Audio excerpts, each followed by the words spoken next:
고등학교 때 제가 기계치주를 했는데요. 고등학교 같이 기계치주를 했던 친구 중에서 소령 출신으로 이제 부인하고 이혼을 하게 됐어요. 성격이 안 맞으니까 그렇게 했죠. 그런데 그 자기가 받았던 퇴직금 전체를 그쪽에다 이혼 보상금으로 줘버렸어요. 그러니까 이 친구가 가진 게 없잖아요. 그래서 어렵게 살게 이런 이 직업 저 직업 막 많이 이렇게 하다가 결국은 이제 나이도 많고 그래서 아파트 경비원을 하게 됐어요. 근데 계속 떨어지는 거예요. 경비원 시험 보면 계속 미끄러져. 그래서 제가 조언했어요. 야, 그러지 말고 너 상군사관학교 나오고 소령했고 이런 거 다 지우고 그냥 중학교만 졸업한 걸로 해가지고 그냥 올려라. 그랬더니 제가다 합격했어요. 사람들은 이렇게 등급 많은 경력이 많은 걸 좋아하는 줄 알지만 어떤 경우에는 경력이 많은 사람을 싫어하는 경우도 있다는 걸 알아야 돼. 제가 그런 사람을 많이 뽑아보니까 그걸 알겠더라고요. 사람들이 싫어하는 게 있어요. 나이 많은 사람 싫어하고요. 너무 경력이 화려한 사람을 좋아하는 게 아닙니다. 그래서 중학교만 졸업하라 했다고 올리라 했더니 그냥 바로 됐어요. 그래서 있길래 그 친구는 이제 취직 자리도 없고 뭐 이렇게 그러던 사람이 그래도 아파트 경비원을 비록 소령 출신이 아파트 경비지만 또 자기 친구는 그 주택관리사 자격증을 받아가지고 그 친구는 같은 소령인데 한 사람은 관리소장이 되고 이 친구는 경비원이 된 거야. 그런데 그 관리소장 하던 친구가 1년 반 만에 잘렸어요. 되게 힘드는가 봐요. 그 관리소장이. 그래서 잘리고 나니까 그 친구가 하는 말이 야, 네가 더 100번 낫다. 경비원 하는 게 100번 낫다. 내가 관리소장을 해보니까 나를 괴롭히는 사람이 신경 써야 될 것도 너무 많고 사람을 다스리기가 너무 힘들더라. 그런 말을 했다고 합니다. 그래서 이제 그 이편한 세상이라는 아파트에서 근무를 하게 됐는데 조그만 초소에서 근무하잖아요. 사실 수행자로서는 그 조그만 초소가 굉장히 좋은 곳입니다. 좀 좁을수록 더 좁은 방에 들어가서 기도하라고 예수님이 그러셨잖아요. 그 친구 교회 다니는 사람이었어요. 근데 교회 다니지 못하는 처지가 됐어. 교회에서도 뭐 아주 굉장히 중진으로 많이 활동을 하고 그랬다 그래요. 본인이 얘기해. 그런 교회 얘기도 하면서 이제 감사하는 것이 좋다 이런 얘기를 주제를 가지고 매일 얘기하다 보니까 재밌어 서로. 이 친구만 그때만 해도 굉장히 마음이 순수했어요. 참 직업이 없다가 직업을 그 아파트 경비라도 이렇게 할 수 있으니까 얼마나 좋은가 이런 감사하자 이런 걸 계속 감사하는 거라고 제가 가서 제가 갖고 있던 데이터베이스가 엄청나게 많거든요. 감사에 대해서는 제가 거의 전문이다시피 굉장히 왜냐 제가 죽을 것 같아가지고 감사를 많이 해가지고 살아난 사람이거든요. 딸이 죽어서 마음이 너무 슬프고 힘들고 어려울 때 제가 살기 위해서 감사하는 거를 훈련했어요. 그러다 보니 감사의 이유도 많이 알고 있고 특히 그 얘기 있잖아요. 그 어떤 소녀가 부모님 심부름으로 산 넘어 길을 가게 됐는데 가다 보니까 저쪽에서 숲속에서 푸덕 소리가 나. 이렇게 들여다 보니까 큰 나비가 거미줄에 걸려 있는 거예요.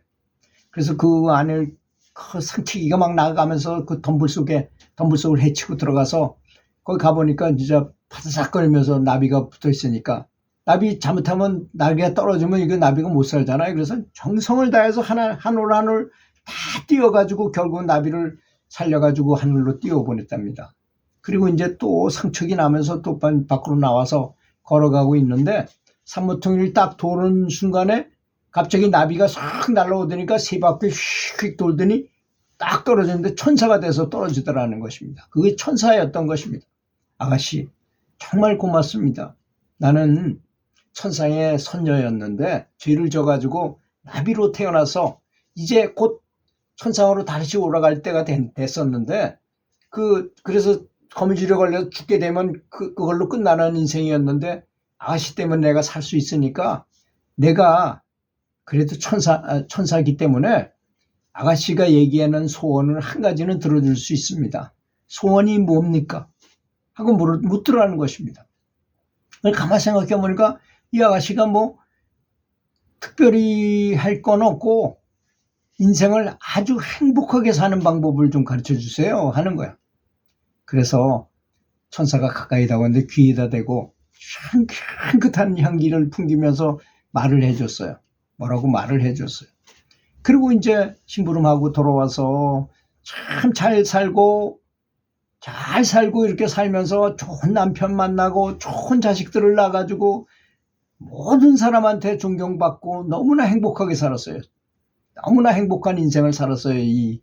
이 아가씨가. 결국은 할머니가 돼가지고 이제 다 돌아가실 때가 됐는데 동네 사람들은 궁금한 거야.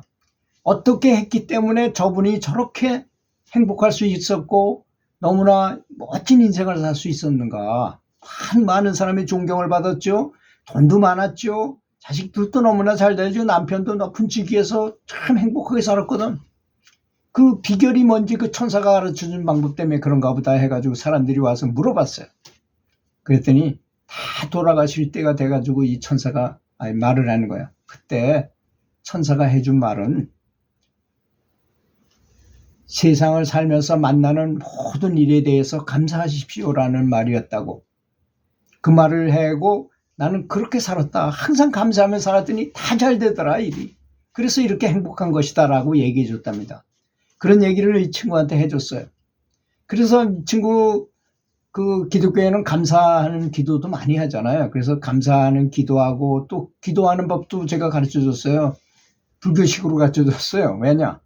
그 성경에 중언부언하지 말라는 말이 나오지 않니? 그러니까 그렇게 예수님이 굉장히 똑똑한 좀 모든 걸 다 알고 계신 분인데 그 앞에서 뭐 이거 해달라 저거 해달라 필요가 없다. 그냥 예수 그리스도만 불러라. 그러면서 감사합니다 예수 그리스도, 감사합니다 예수 그리스도만 불러라. 그렇게 얘기했어요. 근데 그때까지만 해도 그 친구가 굉장히 순수했어요. 그래서 그걸 계속 했답니다. 근데 어제 제가 그 얘기를 들었어요. 그 친구하고 또 다른 친구하고 우리 고등학교 때 기계체조 같이 했던 친구들끼리 같이 식사를 하면서 그 다방 카페에 갔었는데 치악산 밑에 있는 멋진 카페에서 같이 얘기하는데 그 친구가 뜬금없이 갑자기 얘기하는 거야. 그때 나는 향기를 맡았다 이거야. 그래 무슨 향기를 맡았냐 그랬더니 야 그거는 이 세상에는 없는 향기야. 아주 신기해. 제가 먼저 얘기했어요. 뭐 향기에 대해서 얘기하다 보니 그 친구가 이제 얘기한 거예요. 그 몇 년 전이거든요. 자기가 그 조그만 초소에서 청소하려고 이렇게 하는데 향기가 갑자기 확 나더라는 것입니다. 근데 그거는 이 세상에는 없는 향기, 전단향 향기라고 말하는 거잖아요. 정말 마음이 아름답고 우주의식과 연결됐을 때, 부처님 불국토와 연결돼, 또 그 친구는 뭐 기독교적인 천국과 연결되거나 예수 그리스도하고 연결됐을 때 날 수 있는 향기거든요. 그건 참 특별한 영적 체험인 것입니다. 그 경지가 꽤 있어야만 그렇게 맡을 수 있는 향기였거든요. 그래서 내가 그랬어요. 야, 너는 그때는 정말 네가 생각해도 순수하지 않았니? 우리가 둘이서 감사하면서 대화할 때 얼마나 좋았니? 근데 그 친구가 언제 망가졌냐면요. 마음이 거기서 근무하다가 그 소장이 바뀌는 바람에 소장하고 딸이 사무장을 했나 무슨 뭘 했어요. 그래서 둘이서 어떻게 하다가 뭐 서로 갈등 때문에 이 사람들을 다 잘라버렸어요. 제 친구가 잘리게 생긴 거야. 그 나이도 70이 됐는데 잘리게 되니까 당장 취직을 해야 되는데 굉장히 원망을 하면서 막 이 친구가 그러더라고요. 그때부터 마음이 피폐해지기 시작하더라고요. 이 친구가. 그 마음을 계속 유지했으면 굉장히 높은 등급에도 올라갈 수 있었을 텐데, 그리고 저쪽 아파트로 옮긴 다음에는 마음이 많이 피폐한 상태. 그래서 내가 물어봤어요. 야, 그전에 비해서 그전엔 너 참 순수했지 않니? 지금은 그때처럼 그때 네가 잘리고 막 그런 때 마음이 변해가지고 마음이 피폐해진 거 맞지? 그러니까 맞대요. 지금은 좀 못해졌는데 야, 다시 옛날처럼 감사하면서 살아라. 그럼 다시 그런 체험도 생기고 정말 인생은 좋게 될 것이다. 특히 죽은 다음에야 사람의 인생을 어떻게 살았냐에 따라서 천국 가고 지옥도 간다는데 좋은 마음을 가지고 살면 좋지 않겠니? 했던 얘기를 어제 했어요. 저는 사실 굉장히 기뻤어요. 저하고 같이 감사에 대한 얘기를 한 것에 대한 체험이잖아요. 내가 직접 한 것보다 그 친구가 그런 체험을 했다는 것이 더 기쁘더라고요. 왜? 이건 확실한 증거가 되는 얘기니까. 감사하면서 기도하거나 매사에 감사하며 생활한다는 건 그렇게 좋은 것입니다. 그래서 또 그 소장하고 갈등이 생겨가지고 소장이 미워가지고 막 그럴 때 제가 또 얘기했어요.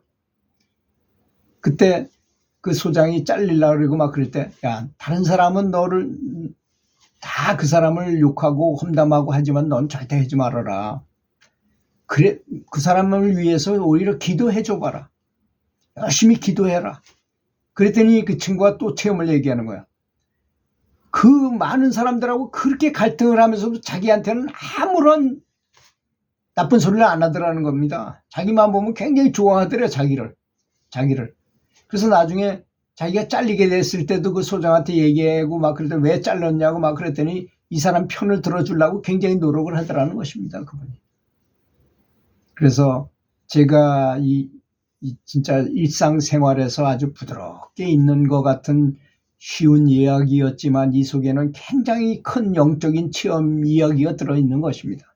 천상의 향기를 맡을 수 있는 기회가 되는 것은 그렇게 많지 않아요. 살면서 그런 기회를 갖는다는 것은 그건 어떤 등급에 올라가야만, 예를 들어서 이런 것입니다. 부처님을 한번 봤다 이거야. 화신부를 본 거잖아요. 화신부를 한번 보려면 굉장히 경지가 높아야만 볼 수 있어요. 영적으로 도가 이 정도 높이라면 중간 이상은 올라가야만 그걸 볼 수 있어요. 천상의 향기도 굉장히 높은 경지에 마음, 정신적인 경지에 올라가야만 그런 냄새를 맡을 수 있다는 것입니다. 그래서 그 친구를 보고 내심으로는 기쁜 점도 있고 좀 아쉬운 점도 있었고 그랬습니다. 들어주셔서 감사합니다.